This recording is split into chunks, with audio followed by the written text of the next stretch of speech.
Hi, and welcome to Anne's Family Recipe. Today I'm making healthy sesame chicken.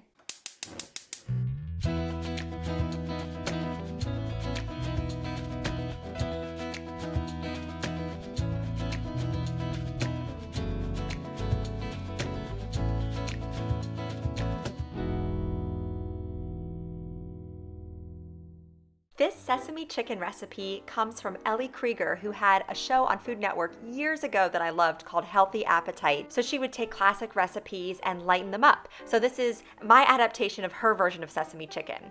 Now, if you are looking for a more traditional kind of Chinese takeout recipe, I do have a really yummy version of orange chicken on my channel, so I'll link that for you down below.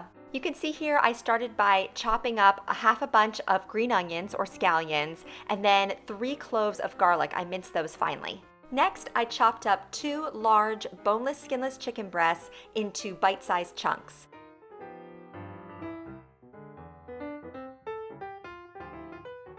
For this recipe, instead of breading and shallow frying the little chicken pieces, I'm going to marinate them and then sauté them in just a little bit of oil. So for the chicken marinade, I used 3 tablespoons of low sodium soy sauce, 2 teaspoons of toasted sesame oil, and 2 teaspoons of honey. And a quick little tip, do the honey after the sesame oil because the oil kind of coats the inside of your measuring spoon, so the honey will pour right out.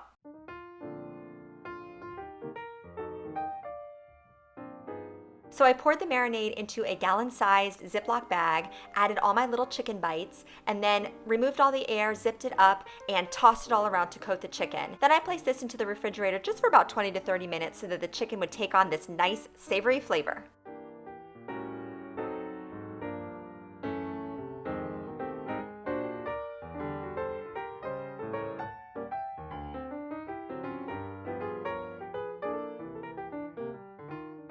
Now to go along with this sesame chicken, I'm serving some rice. And the main ingredient for the sauce that I'm making for the chicken is chicken broth. So I used 1.5 cups of chicken broth for the sauce and then used the rest of it as my cooking liquid for the rice. So to the 1.5 cups of chicken broth, I added 2 tablespoons of low sodium soy sauce, 1 tablespoon of rice wine vinegar, 1/4 teaspoon of ground ginger,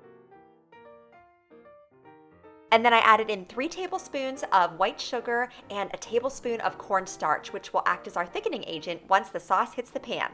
I whisked the sauce all together and set it aside so I could cook my chicken. In a large skillet over medium-high heat, I added a couple teaspoons of olive oil, and then using a slotted spoon, I removed about half of the chicken and placed it into the hot skillet. You don't want to crowd your pan or else the chicken is going to steam as opposed to get nice and kind of brown and caramelized on the outside. So I cooked the chicken in 2 batches, making sure that it was cooked through.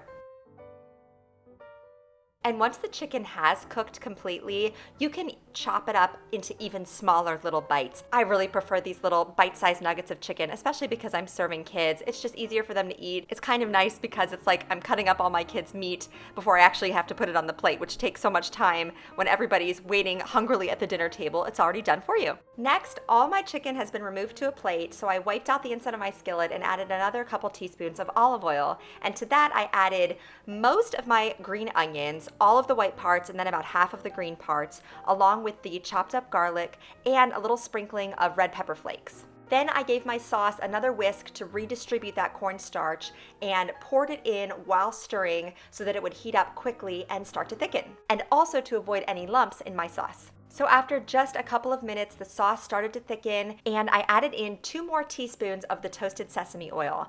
Now, I would say that this is optional because the flavor is very pronounced.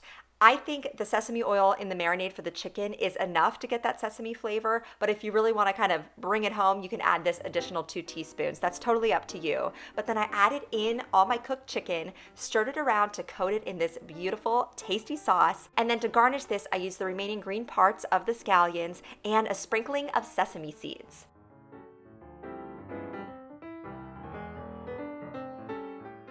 As I said earlier, I served this over a bed of rice along with some yummy steamed sugar snap peas.